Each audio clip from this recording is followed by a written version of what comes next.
Olá, boa noite. Eu me chamo Noêmia, sou neuropsicopedagoga clínica institucional, especialista em atendimento educacional especializado. E no vídeo de hoje nós vamos fazer uma pequena leitura da lei a respeito do atendimento educacional especializado e fazer uma pequena explanação sobre ele, apontando as implicações práticas da implementação dessa lei, as possibilidades, algumas possibilidades relacionadas a essa aplicação e como que a gente pode gerenciar de forma a fazer com que essa lei ela seja implementada, mesmo diante das dificuldades que a gente sabe que as escolas, especialmente as escolas particulares, elas têm dificuldades estruturais, dificuldades organizacionais, enfim. E aí eu já peço para você curtir, tá bom? Esse vídeo, compartilhar com as pessoas que você conhece, porque eu tenho certeza que ele vai ser muito útil para você. Então vamos lá. A legislação do AE, ela é regida pelo decreto número 7.611, tá? De 17 de novembro de 2011. E de lá para cá houveram várias mudanças em relação a escrita mesmo, né, a parte textual da legislação. Mas são mudanças assim que visaram e visam aperfeiçoar o atendimento, principalmente no que tange a nossas crianças neuroatípicas, tá? Que são aquelas crianças que têm problemas neurobiológicos, dificuldades de aprendizagem em função das suas demandas neurobiológicas, como TEA, TDAH, TDI, enfim, né? São condições que a gente vai aprender um pouquinho ao longo, né, da nossa caminhada juntos aqui, tá? Conforme você for acompanhando o nosso canal, eu vou estar compartilhando vídeos a respeito dessas condições. Mas vamos lá, né? Eu resolvi destacar alguns pontos específicos da legislação. E como eu falei, eu estou aqui com o meu computador aberto e estou fazendo aqui a filmagem. E aí, em alguns momentos eu vou olhar para cá para o computador, e vou olhar para você e a gente vai fazer esse debate, tá bom? E aí vamos começar pelo capítulo 2, tá? Pelo artigo 2 da lei, né? Que diz o seguinte: a educação especial, ela deve garantir os serviços de apoio especializado voltado a eliminar as barreiras que possam obstruir o processo de escolarização de estudantes com deficiências, com transtornos globais do desenvolvimento e com altas habilidades e superdotação, tá bom? O que são essas deficiências? Deficiências visuais, deficiências auditivas, deficiências físicas, transtornos globais, como eu falo, TEA, TDAH, TDI, síndrome de Tourette, TOD, enfim, essas condições aí. E altas habilidades e superdotação, que é muito comum acontecer alunos que possuem essas altas habilidades e superdotação e em função dessa condição eles necessitam de um apoio especializado, sim. A gente pensa que não, mas eles precisam sim. Inclusive isso é algo assim que exige um debate muito grande em relacionado à questão da progressão escolar, né? A criança avançar aquela série em função das condições cognitivas. Então é um debate assim muito delicado, porque existe ali uma linha tênue entre os aspectos cognitivos e os aspectos socioemocionais. Então a gente vai também debater um pouquinho sobre isso, mas isso é mais lá na frente, tá? Em outros vídeos, porque senão isso aqui vai ficar muito longo, tá bom? Ok, vamos lá.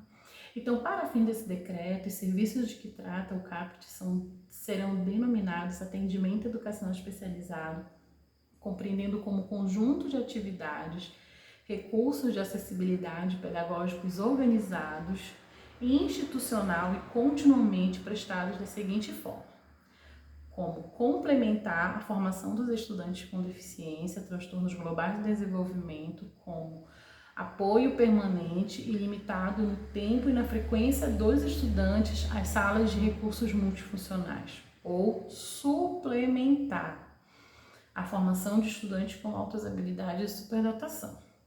Primeira coisa aqui, né? A diferença entre complementar e suplementar. Complementar é adicionar, é algo que já tem e que eu vou adicionar, né? Suplementar é justamente preencher esse vazio, colocar algo onde não tem. Por exemplo, aquela criança que ela tem dificuldade de alfabetizar segundo os métodos utilizados pela professora de sala de aula, no ambiente coletivo, com demandas instrucionais não direcionadas individualmente. Aquela criança ela precisa do atendimento educacional especializado para que foque no processo de alfabetização dela. Mesmo que esse processo ele não se dê na sala de aula, ele pode se dar sim na sala de recursos multifuncionais. Segundo, as salas de recursos multifuncionais, né? A sala de recursos multifuncionais é um espaço dotado de mobiliários e recursos pedagógicos, todo pensado, planejado, estruturado para atender a demanda desse aluno, tá bom? Então, ela precisa ser num local que tenha uma boa iluminação, que tenha um controle de ruídos, que possa haver espaços tanto para o atendimento individualizado quanto para o atendimento coletivo. A gente sabe que, a gente não vai ver ainda sobre essa questão, né, da carga horária, mas eu já vou antecipar, né, que o atendimento educacional especializado na escola, na sala de recursos multifuncionais, ele diz que o atendimento ele tem que ser prioritariamente coletivo, ele visa, né, a questão do atendimento coletivo. Porém, né, existem alguns casos que a criança ela não tem condições comportamentais, principalmente comportamentais, sensoriais, de estar no ambiente de aprendizagem, de ensinagem coletiva. E aí, quando a gente pensa nessa criança, a gente precisa sim ter o bom senso com o profissional da educação, dizer, não, eu vou reservar um horário aqui para atender essa criança individualmente. E tudo isso é uma questão de você conversar com a equipe pedagógica, acertar com a direção da escola para disponibilizar esse horário, readequar, né, o espaço da sala de recursos, porque tem que ser um lugar amplo, que se possibilite fazer, né, essa reorganização e reorganização sempre que possível for. Da mesma forma como no currículo, né, educacional especializado, ele também precisa ser um currículo flexível, tá bom? Tudo precisa ser flexível. A ideia do atendimento educacional especializado não é fazer o mundo da criança com demanda educacional especializada um mundo de flores, mas é fazer com que, aos poucos, a partir da adaptação,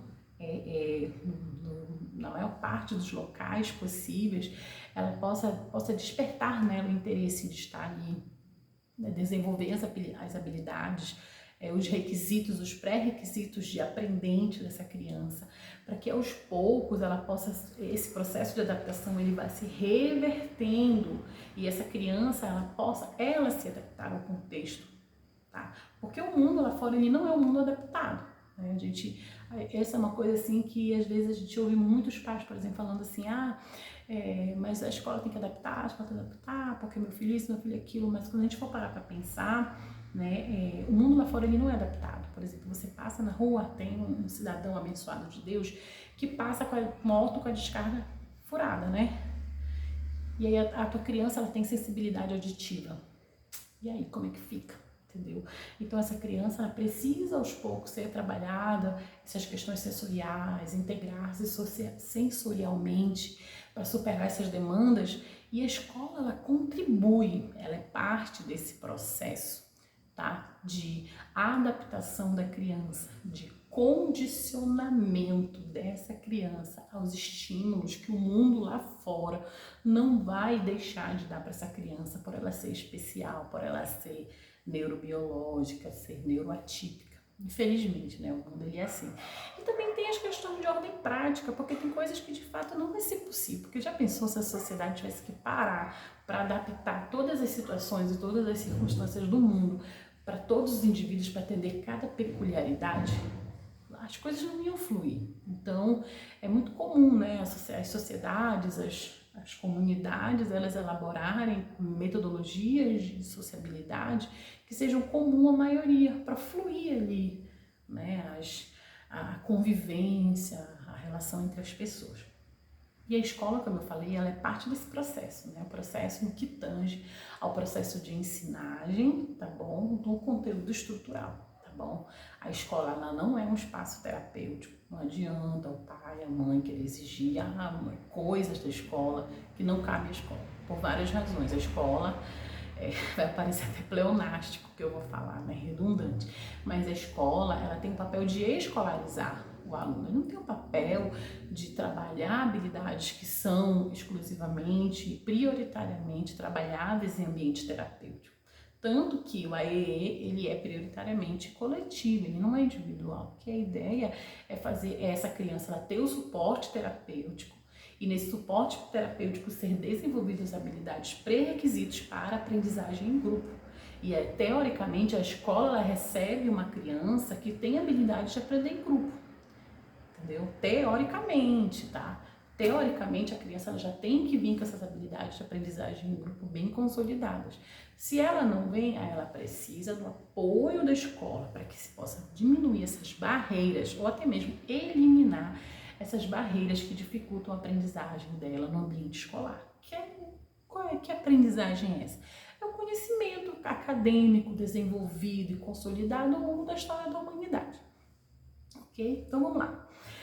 Parágrafo 2º. O atendimento educacional especializado deve integrar a proposta pedagógica da escola, envolver a participação da família para garantir pleno acesso e participação dos estudantes, atender às necessidades específicas das pessoas, público-alvo da educação especial e ser realizado em articulação com as demais políticas públicas.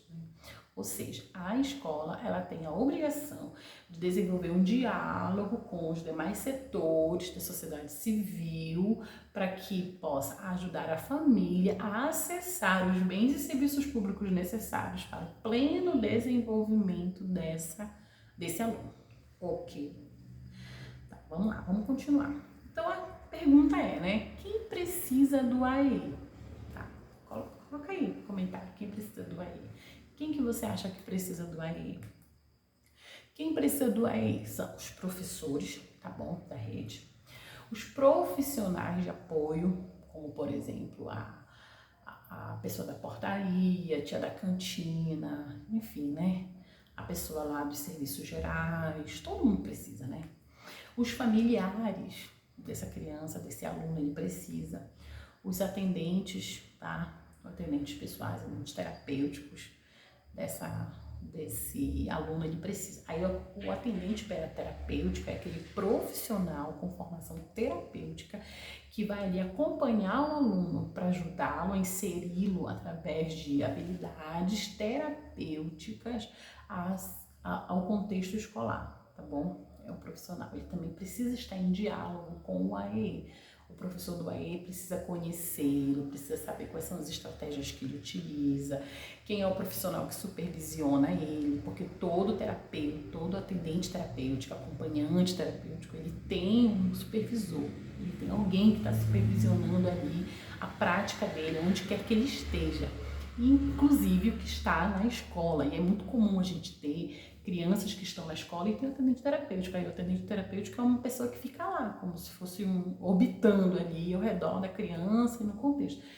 E não é bem assim, tá? Isso não deve acontecer, tá bom? Essa pessoa precisa estar em diálogo constante com a escola. Diálogo esse baseado na cooperação e não na divisão e não na competição de quem é melhor, de quem é pior. Não, porque o profissional ele é bom para criança, a escola também é boa para criança. Então não existe um lugar que seja melhor ou pior. Porque eu já vi, por exemplo, né, eu sou professora do AE também, sou especialista em AE, então eu já fui, por exemplo, como professora do AE em reuniões com psicólogos, por exemplo, psicopedagogos, fonoaudiólogos, tudo. E eu já vi de algum desses profissionais uma fala no sentido de nos desqualificar, como se eles fossem os únicos capazes de ensinar a criança. Não é bem assim. Eles podem, em alguns casos, sim, pode ser que eles sejam as únicas pessoas, porque os métodos que eles utilizam de ensinagem são bem diferentes. Alguns termos, né, em alguns casos, podem ser sim diferentes do método de ensino da escola. Até porque pela própria dinâmica da escola, como eu falei, né? A escola hoje, ela trabalha muito mais sobre o viés socioconstrutivista. É o que eu posso dizer assim, né? Tá na moda, é a concepção teórica que tá na moda para ensinar na sala de aula, né? Então, já não cabe mais o professor usar métodos de ensino, por exemplo, baseados ali no behaviorismo, que é a base por assim dizer, né, teórica, por exemplo, das terapias voltadas por TEA, comportamentais, né, que teoria do condicionamento operante. Não dá para trabalhar. Dá para trabalhar na escola? Dá.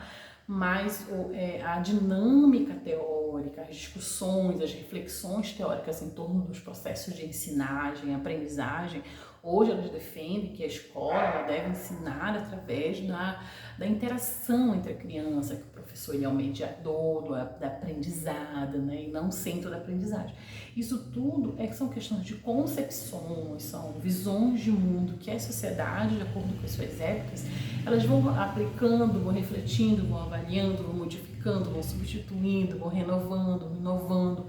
Então não cabe a um profissional X julgar a escola ser pior, e muito menos a escola ir lá e dizer, porque você não está fazendo um trabalho legal. Porque tem isso, né? Às vezes o paciente, ele tem toda uma gama de profissionais bons, profissionais excelentes, mas ele não está desenvolvendo, e às vezes não é por conta do profissional, às vezes é a criança mesmo. E é justamente por isso que o AE, ele tem por objetivo maior oferecer a essa criança experiências de aprendizagem, ok? É isso que está lá na lei, experiências de aprendizagem, mas a gente vai falar sobre isso, relaxa. Né? Quem também precisa do AE? Os alunos. Os alunos demanda de AE, né? Como eu falei lá no começo do vídeo, né? Pessoas com deficiência intelectual, com TEA, com dificuldades sensoriais, faltas de habilidades, superdotação, enfim, né? Ok, então vamos lá.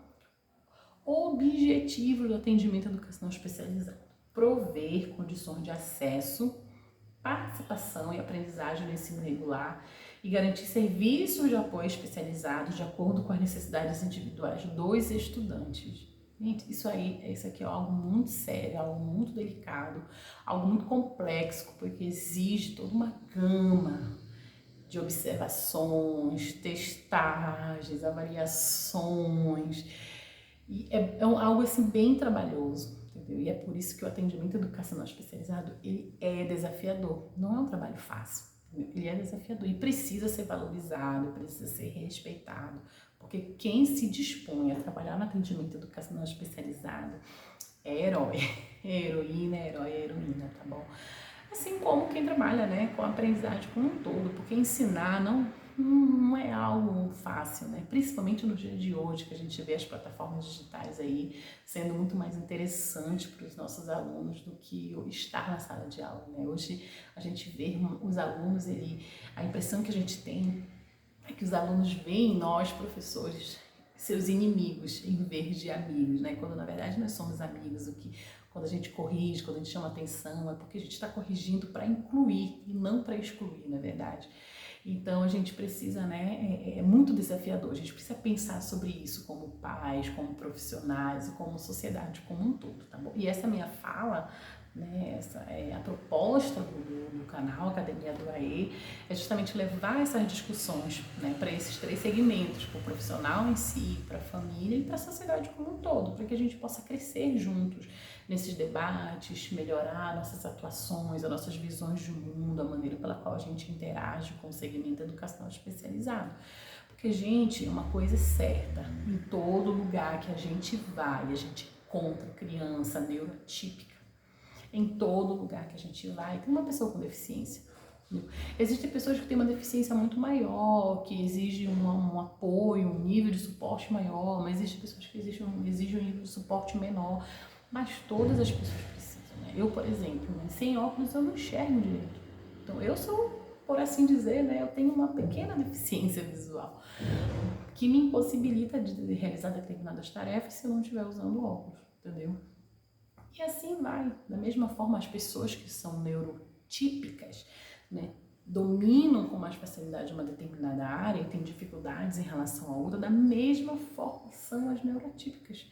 Então, a gente precisa, da mesma forma como a gente busca ter bom senso em relação ao público neurotípico, a gente também tem que ter em relação ao neuroatípico, tá bom? É isso aí. Segundo, né, garantir a transversalidade das ações da educação especial no ensino regular. Né? O que é isso? É o diálogo com as demais disciplinas, né?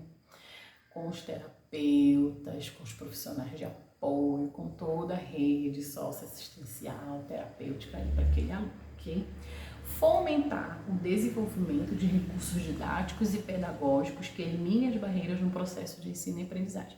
E aí, meu amigo, esse aí é um dos maiores gargalos da educação especial, porque a gente, se você for procurar, né, nas mídias digitais aí como um todo, você vê uma gama de propostas pedagógicas, muita coisa, mas será que realmente todas essas coisas que tem aí, elas atuam como eliminadoras, ou pelo menos redutoras das barreiras no processo de ensino e aprendizagem? Fica aí essa reflexão. E o que de fato é necessário para que essas barreiras sejam reduzidas? Como que eu tenho que fazer? Né? O olhar ele tem que estar centrado no aluno, tá bom? Se você não olhar para o aluno, você não vai conseguir ter um material didático, uma metodologia que seja adequada a ele. Você tem que estar o tempo todo olhando para essa criança, tá bom? Assegurar condições para a continuidade de estudos nos demais níveis, etapas e modalidades de ensino, tá? Então a gente pode resumir os objetivos do atendimento educacional especializado em 7 ações. Vamos lá, vou ler para vocês. Identificar as necessidades de alunos com deficiência, transtorno do espectro autista, altas habilidades de superdotação, tá? Transtornos globais do desenvolvimento, neuroatípicos, enfim. Elaborar um plano de atuação do AE, propondo serviços de acessibilidade e conhecimentos que deverão ser repassados, né? Que se objetivam ser repassados.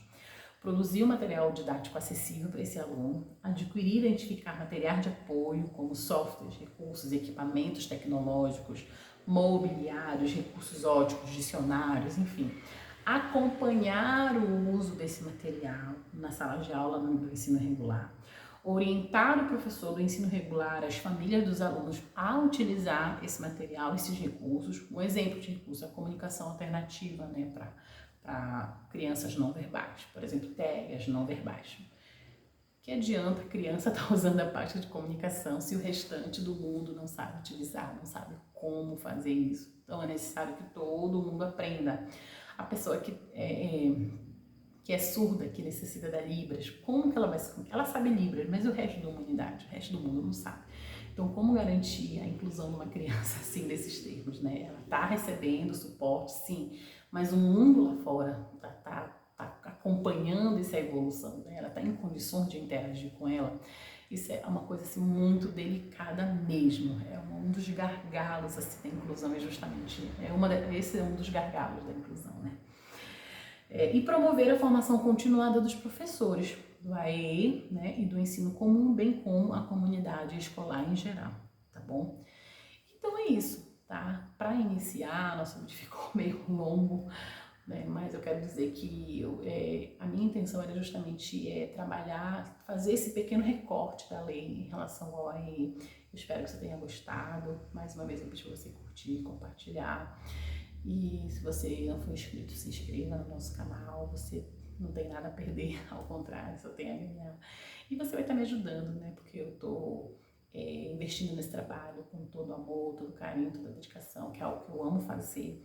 E eu quero muito que você faça parte dessa família também. Um beijo, forte abraço, tchau!